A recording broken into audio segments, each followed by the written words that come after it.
పలనాటి జిల్లా ప్రజానీకం, ప్రత్యేకించి మాచర్ల నియోజకవర్గ ప్రజానీకం ప్రశాంతంగా నిద్రపోతుంది. ఒక మాటలో చెప్పాలంటే మానసిక ఉత్సవాలు చేసుకుంటున్నారు. ఇప్పటి వరకు ఎప్పుడు ఏం జరుగుతుందో, ఎప్పుడు ఎవరి మీద ఎవరు కేసు పెడతారో, ఎటువంటి అరాచకాలు జరుగుతాయని బిక్కుబిక్కుమంటూ ఉన్న పల్నాడు జిల్లాలో మాచర్లకి ఒక స్వతంత్రం వచ్చిందనే ఊపిరి పీల్చుకుంటున్నట్టు స్పష్టంగా కనపడతా ఉంది. దీనికి కారణం ఒకటి, పిన్నెల్లి అరెస్ట్. ఈరోజు పిన్నెల్లి అరెస్ట్ ఆనందాన్ని కలగజేస్తుంది పల్నాడు జిల్లా ప్రజానీకానికి. అనుకుంటున్నారు, వైఎస్ఆర్ పార్టీ వాళ్ళందరూ అనుకుంటున్నారు అక్రమంగా పిన్నెల్లిని అరెస్ట్ చేశారని. ఒకసారి భాగవతాలన్నీ ఒకదాని తర్వాత ఒకటి ఒకసారి గుర్తు తెచ్చుకున్న ప్రజానీకం ఆనందంగా ఉన్నారు.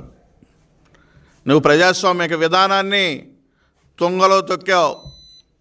నువ్వు ఒకటే కాదు, నీ చరిత్ర అంతా ఒకసారి వెనక్కి తీసుకురావాల్సిన పరిస్థితి.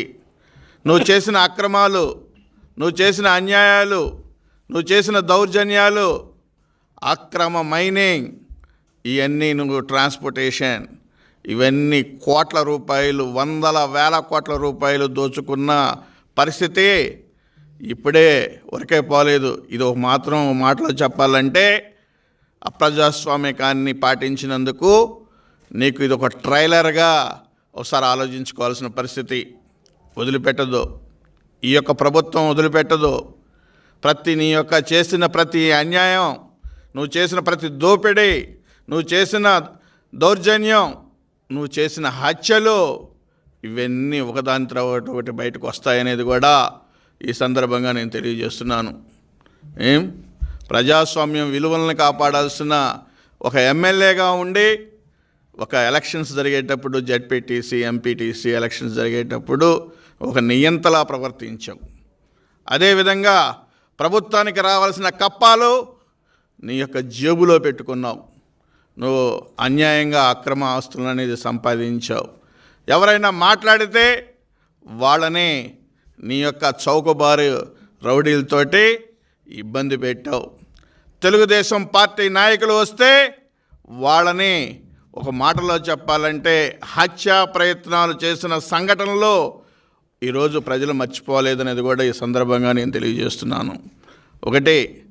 ఈరోజు నువ్వు నిన్న కాక మొన్న నీకు అరెస్ట్ సందర్భంగా తెలుగుదేశం పార్టీకి సంబంధించిన ఒక నాయకుడు వస్తే, ఒక యువ నాయకుడు వస్తే అతని మీద కూడా నువ్వు దౌర్జన్యం చేయడానికి ప్రయత్నం చేశావంటే నీలో ఇంకా అహం చావలా. నువ్వు చంపుకో. నీకు జైలు కూడు తింటే తప్పితే నీకు మళ్ళీ జ్ఞానం రాదు, ప్రజల విలువలు తెలియదు, అహంకారంతో కొట్టుమిట్టాడుతున్నావు. ఈరోజు ఇక ఒక మాటలో చెప్పాలంటే నువ్వు మాట్లాడిన మాటలు ఒక్కొక్కటి చూస్తే చాలా ఇబ్బందికరంగా కనపడుతూ ఉంటాయి.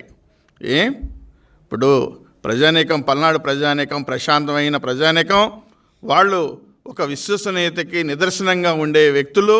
అందుకనే మీరు చేసిన వైఎస్ఆర్ పార్టీ చేసిన దౌర్జన్యాలకి మరి ఒక క్లీన్ చిట్ ఈరోజు ఒక తెలుగుదేశం పార్టీ 7 శాసనసభ్యుల్ని చిన్న మెజారిటీస్తో కాదు, అత్యధిక మెజారిటీలతోటి గెలిపించారు పల్నాడు జిల్లా ప్రజానీకం అనేది కూడా ఈ సందర్భంగా గుర్తు చేస్తున్నాను.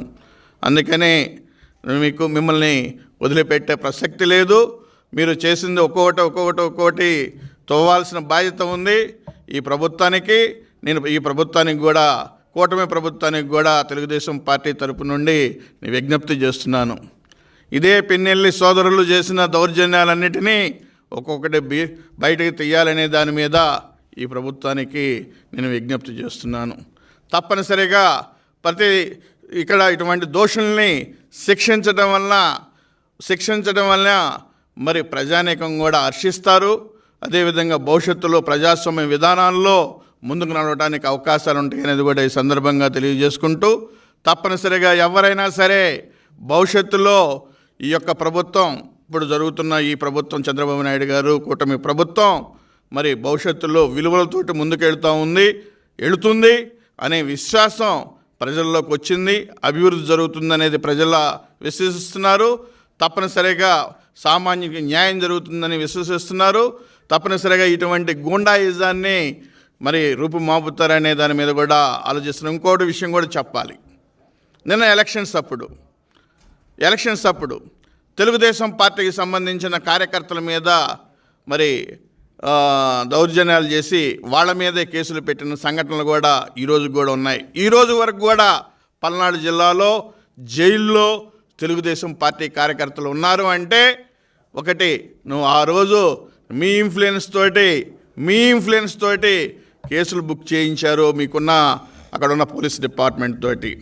ఈరోజు రేపు మీరు కూడా అనుభవిస్తారు. ఎప్పుడు న్యాయం గెలుస్తుంది, ధర్మం గెలుస్తుంది, దానికి నిదర్శనం ఈరోజు తెలుగుదేశం పార్టీ కూటమి మరి అధికారంలోకి రావటం అనేది ఒకసారి గుర్తుపెట్టుకోవాల్సిన పరిస్థితి ఉంది. తప్పనిసరిగా నీ యొక్క ఆటలు ఇక చెల్లవు, అయిపోయింది. మీ పేజీ మీరు తోక ముడుచుకొని ఇంటికి పోవాల్సిన పరిస్థితి వచ్చింది. ఇంకా భవిష్యత్తులో కూడా మీ రాజకీయ చరిత్ర కూడా ఉండదు అనే దాని మీద కూడా ఈ సందర్భంగా నేను తెలియజేస్తున్నాను. మరి పల్నాడు జిల్లాలంటేనే గడిచిన 5 ఏళ్లుగా వైసీపీ ప్రభుత్వం ఉన్నప్పుడు అవినీతి, అక్రమాలకి, దుర్మార్గాలకి అడ్డా మరి వైసీపీ ప్రభుత్వం, వాళ్ళ ఎమ్మెల్యేలు, ఇవన్నీ కూడా ప్రజలు గుర్తుపెట్టుకున్నారు. అదేవిధంగా మరి పల్నాడు గడ్డ మీద గుట్కా, గంజాయి, మద్యం మాఫియా ఇవన్నీ కూడా ఎవరు చేశారంటే మరి వైసీపీ ప్రభుత్వంలో వాళ్ళ ఎమ్మెల్యేలు, వాళ్ళ మినిస్టర్లు చేయడం జరిగింది. మరి జగన్మోహన్ రెడ్డి గారు కానీ వాళ్ళ ఎమ్మెల్యేలు కానీ మినిస్టర్లు కానీ ఎప్పుడు కూడా దాని మీద చర్యలు తీసుకోలేదు. ప్రజాస్వామ్యాన్ని కాపాడటానికి కూడా ప్రయత్నం చేయలేదు. పల్నాడు జిల్లాలో 5 ఏళ్లుగా ఎంతోమందిని పొట్టను పెట్టుకున్నారు. మరి జల్లయ్యని కానీ పెదకోటని కానీ ఈ విధంగా ఎంతోమందిని పొట్టను పెట్టుకోవడం జరిగింది. అదేవిధంగా పెదగార్లపాడులో అంకులను చంపడం జరిగింది. అదేవిధంగా పల్నాడు జిల్లాలో దాదాపు 300 మీద మరి హత్యా ప్రయత్నం చేయడం జరిగింది. దాదాపు 3000 కుటుంబాలు పల్నాడు జిల్లాను దాటి ఎక్కడో వలస వెళ్ళి నిరాశ్రులుగా మిగిలిపోవడం జరిగింది. మరి ఇవన్నీ కూడా చెప్తుంటే కళ్ళమ్మటి రక్తం రావాలి. ఇటువంటి దారుణాలు చేస్తున్న నర్సరావుపేట ఎమ్మెల్యే గోపిరెడ్డి శ్రీనివాసరెడ్డి కానీ, మాచర్ల ఎమ్మెల్యే పిన్నెల రామకృష్ణారెడ్డి కానీ ఒకసారి ప్రజల మనోభావాలు దెబ్బతిన్నాయి అని ఎప్పుడు కూడా ఆలోచన చేయలేదు. మరి టీడీపీ నాయకులు ఎవరు వెళ్ళినా కానీ వారి మీద దాడులు చేయటం, కిరాయి గుండాలను అడ్డం పెట్టుకొని, పోలీసు వ్యవస్థను అడ్డం పెట్టుకొని వారి పరిపాలన సాగించారు. అంటే ఈ విధంగా చేసినప్పుడు ప్రజల్లో ఎంత అలజడి ఉంటుందో ఒకసారి ఆలోచన చేయండి. అటువంటి అలజడి వల్ల మొన్న జరిగిన ఎలక్షన్స్లో మరి మాచర్లలో కూడా విపరీతమైన మెజారిటీ రావడం జరిగింది. అంటే ప్రజల మనోభావాలు ఎప్పుడు అర్థం చేసుకోవాలి. ఒక ఎమ్మెల్యే అంటే ఒక కిరాయి గూండా లాగానో దుర్మార్గుడు ఉండటానికి వీల్లేదు. ప్రజల కోసం మనం ఉన్నాం, ప్రజలు మనల్ని గెలిపించారు, మంచి పరిపాలన చేయాలని ఆలోచన చేయాలి. మరి ఇటువంటి పరిస్థితుల్లో మరి పిన్నెల రామకృష్ణారెడ్డి గారు కానీ వీళ్ళందరూ కూడా మరి రెండతిందల మండలం పాల్వాయి గేట్లో ఈవీఎం పగలగొట్టడం జరిగింది. అక్కడున్న మరి ఏజెంటు శిరోమణి గారి మీద దాడి చేయడం జరిగింది. అదేవిధంగా కారంపూడి వచ్చి సిఐ నారాయణ స్వామి మీద కూడా దాడి చేయడం జరిగింది. అదేవిధంగా ఎన్నోసార్లు మనం పల్నాడు జిల్లా వెళ్ళినప్పుడు మాచర్ల తెలుగుదేశం పార్టీ నాయకుల మీద, కార్యకర్తల మీద దాడులు చేయడం జరిగింది. ఇవన్నీ కూడా ప్రజలు దృష్టిలో పెట్టుకుంటారు. అందుకనే మీకు సరైన శిక్ష వేయటం జరిగింది. మీరైతే ఎన్ని దాడులు చేశారో చట్టం దాని పని చేసుకుపోతుంది. న్యాయం తాత్కాలికంగా దెబ్బతినొచ్చు కానీ ధర్మం ఎప్పుడు గెలుస్తుంది. అదేవిధంగా ఇవాళ పిన్నెల రామకృష్ణారెడ్డిని మరి అరెస్ట్ చేయడం జరిగింది. ఇటువంటి చర్యలు రాబోయే కాలంలో ఏ నాయకుడు కూడా చేయడానికి వీల్లేదు. తగిన చర్యలు చట్టం తీసుకుంటుంది. అదేవిధంగా జగన్మోహన్ రెడ్డి గారు ఎటువంటి తప్పులు చేశారో, ఎటువంటి అవినీతి, అక్రమాలు, దుర్మార్గాలకి మరి ఆయన నాయకత్వం వహించారో ఇవాళ అనుభవిస్తున్నారు. దీన్ని దృష్టిలో పెట్టుకుని మా నాయకుడు నారా చంద్రబాబు నాయుడు గారు ఒక నీతి, నిజాయితీ, కృషి, పట్టుదల, ఓర్పున్న మనిషి కాబట్టి ఇవాళ 164 సీట్లతో తెలుగుదేశం పార్టీ ఘన విజయం సాధించింది. ఇవన్నీ కూడా ప్రజలు గుర్తుపెట్టుకుంటారు. అదేవిధంగా ఎవరైతే 150 సీట్లతోటి విర్రవీగి ఇవాళ ఎగిరి కింద పడ్డారో వాళ్లే మనకి గుణపాఠం. తప్పనిసరిగా తెలుగుదేశం పార్టీ నాయకులు కానీ, కార్యకర్తలు కానీ అందరం కూడా నీతి, నిజాయితీతో ఉండి ప్రజలకు అండగా ఉండి ప్రజాస్వామ్యాన్ని కాపాడటానికి మనం అందరం కూడా కృషి చేయాలి. అదేవిధంగా ఎవరైతే అవినీతి పరులు, దుర్మార్గాలు ఉన్నారో వారందరి మీద కూడా చట్టం దాని పని చేసుకుపోతుంది. కాబట్టి ఇవాళ ప్రజాస్వామ్యాన్ని కాపాడటానికి మనం అందరం కూడా ముక్త కంఠంతో ఏకమై ప్రజాస్వామ్యాన్ని కాపాడాలని చెప్పి మీడియా ముఖంగా తెలియజేస్తున్నాను. ఈరోజు కోర్టు ఆదేశాల మేరకు పిన్నెల్లి రామకృష్ణారెడ్డిని మాజీ ఎమ్మెల్యే జైలుకు పోయాడు. గత 5 సంవత్సరాలు ప్రజలు ఇచ్చినటువంటి అధికారాన్ని